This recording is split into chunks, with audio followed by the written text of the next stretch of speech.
नमस्कार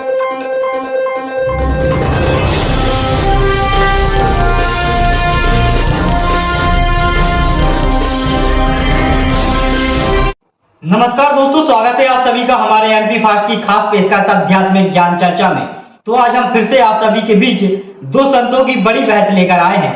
एक तरफ है अनुद्धाचार्य जी महाराज जी, तो दूसरी तरफ है संत रामपाल जी महाराज जी।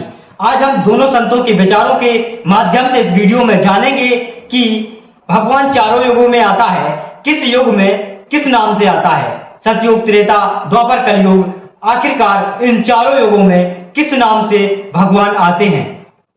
चलिए वीडियो शुरू करते हैं और सुनते हैं सबसे पहले विचार श्री अनोत आचार्य जी महाराज जी के। जय श्रीमान गुरु जी। राधे राधे। गुरु जी, चार युग हैं, सत्य युग, त्रेता युग, द्वापर युग और कल युग। सत्य युग में कौन से भगवान का अवतार हुआ था? सतयुग में भगवान वामन, सतयुग में भगवान नरसिंह, सतयुग में कच्छप, धन्वंतरी। तब तो धर्म ही था, तब भगवान को अवतार लेने की क्या जरूरत पड़ी? नहीं, धर्म अधर्म चारों युग में रहता है। तराजू में पलड़े दो ही होंगे। अब इलेक्ट्रिक आ गई, एक पलड़े वाली, वो अलग विषय है। फिर तराजू में पलड़े दो ही होंगे, एक पलड़े की तराजू नहीं हो सकती। उसी तरह धर्म, यदि सतयुग में धर्म है तो अधर्म होगा। यदि दिन है तो रात होगी कि नहीं? सतयुग में रात होगी कि नहीं? हाँ जी। उसी तरह दिन रात जैसे हर युग में है, उसी तरह धर्म अधर्म सारे युगों में रहता। कलयुग में और सतयुग में फर्क इतना है कि सतयुग में धर्म था 90%। सतयुग में धर्म था 90%, 10% धर्म था। और कलयुग में बचा है 90% धर्म, 10% धर्म। ये कलयुग है। तो किसी युग में धर्म की मात्रा ज्यादा, किसी युग में धर्म की मात्रा कम।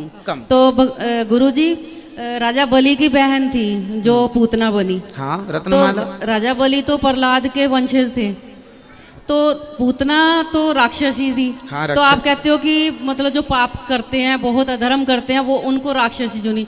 तो फिर राजा बलि की बहन ने क्या पाप किया? राजा बलि की बेटी, बहन नहीं, राजा बलि की बेटी का नाम था रत्नमाला। उसने वामन भगवान को देखकर पुत्र दूध पिलाने की इच्छा जाहिर की कि काश बेटा मिल जाए तो मैं दूध पिला दूं अपना। पर बाद में जब नाप लिया तो बोली ऐसा छलिया बेटा, 3 पग में सब ले लिया मेरे पिता का धन, तो जहर पिला देती। तो भगवान ने उसे पूतना बनाया ताकि वो जहर पिलाने के भाव से भी, पूतना ने जहर भी पिलाया और दूध भी। एक समय में दोनों वचन पूरे करने थे, तो पूतना बना के ठाकुर जी ने उसको सदगति दिला दी, है ना भाई। आप बताइए, किसी को मार देना ये तो राक्षसी बुद्धि होगी। तो राक्षसों के कुल में फिर वो आई, क्योंकि मार देने की भावना जहाँ है वो राक्षसी बुद्धि है। गुरुजी, कल युग में भी अवतार होना है, कल की अवतार। तो भगवान अवतार इसीलिए लेते हैं कि धर्म की स्थापना करनी है और धर्म का विनाश नहीं। तो धर्म की स्थापना, अधर्म का मतलब। तो हमारे हिसाब से तो आप ही हमारे कल की भगवान है, जो धर्म की स्थापना कर रहे हैं और धर्म का नाश कर रहे हैं। आपकी वजह से तो बहुत सुधार हो रहा है, धर्म का बहुत प्रचार हो रहा है गुरुजी। और मैं आपकी कथा सुनती हूँ, मुझे बहुत अच्छी लगती है आपकी कथा जी। जय श्री नारायण। भगवान आपको सुखी रखें। कल की भगवान आने वाले हैं, हम तो ठाकुर जी के चरणों के दास हैं। भगवान तो भगवान। दर्शकों, अभी आप सभी ने सुने श्री अनोत आचार्य जी महाराज जी के विचार। आइए अब सुनते हैं संत रामपाल जी महाराज जी के विचार। जब परमात्मा आए उस समय एक कमल के फूल पर विराजमान हुए। ये तो उनकी एक स्थायी लीला होती है, प्रत्येक युग में करते हैं। सतयुग में परमात्मा आए, सत्सुकृत नाम से प्रसिद्ध हुए, और एक विद्याधर नाम का ब्राह्मण, दीपिका उसकी पत्नी, दोनों, उनके संतान नहीं थी, उम्र भी काफी हो गई थी, 50-60 के आसपास।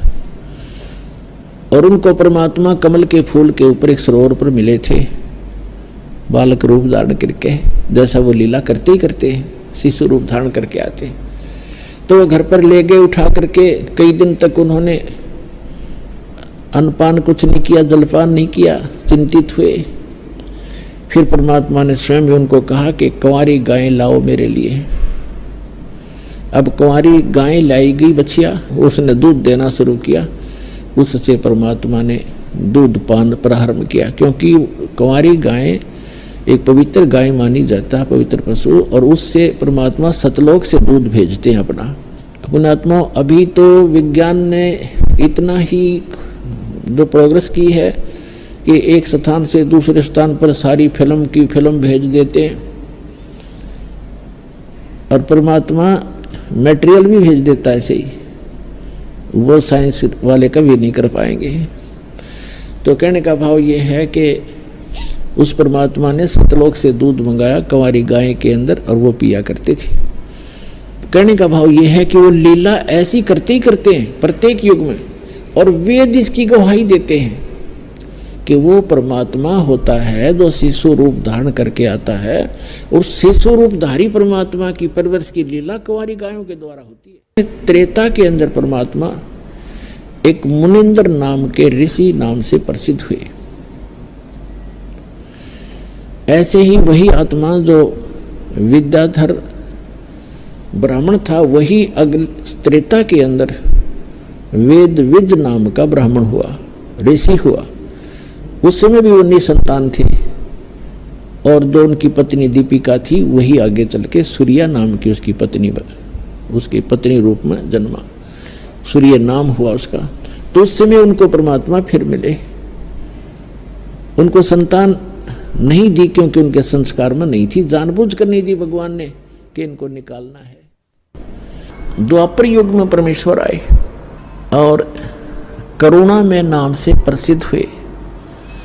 एक बाल्मीक था, भिक्खु नाम का बाल्मीक,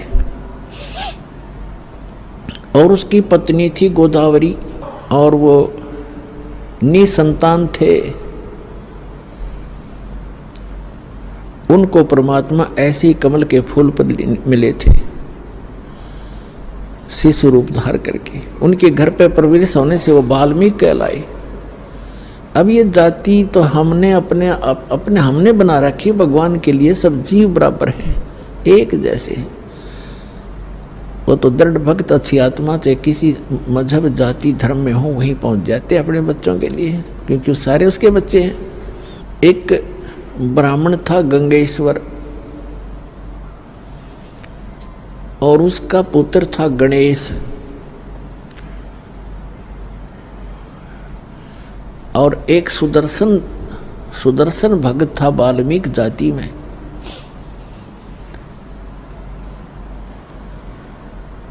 वो परमात्मा का भक्त बना जब करुणा में नाम से आए हुए थे, सुदर्शन नाम का एक भक्त।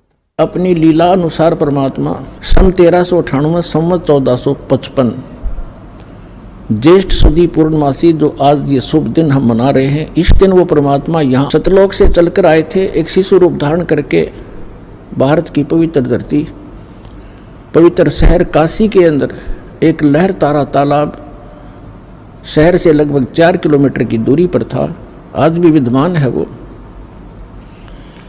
उसमें विकसित कमल के फूल के ऊपर आकर एक शिशु रूप धारण करके परमात्मा विराजमान हुए थे। एक नीरुनिमा नाम के जुलाहा थे,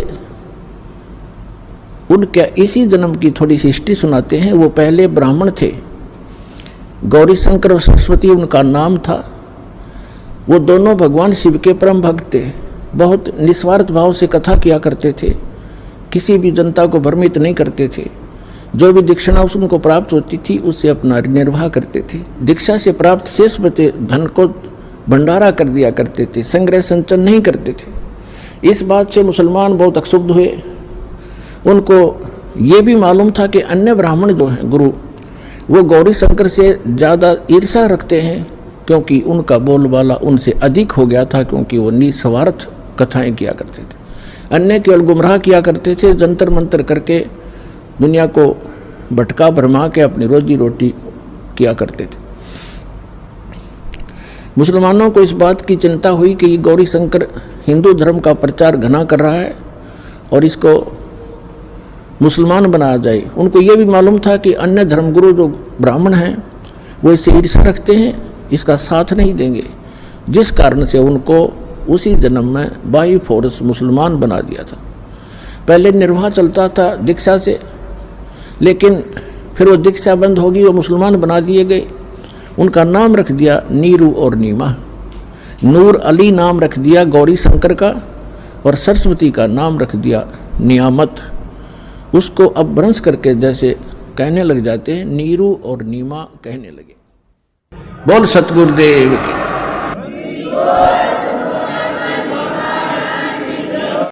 दोस्तों वीडियो अच्छा लगा हो तो वीडियो को लाइक कमेंट शेयर अवश्य करें। साथ ही हमारे चैनल को अगर अभी तक आप सभी ने सब्सक्राइब नहीं किया है तो कृपया सब्सक्राइब जरूर कर लें। फिर मिलते हैं ऐसे ही वीडियो के साथ।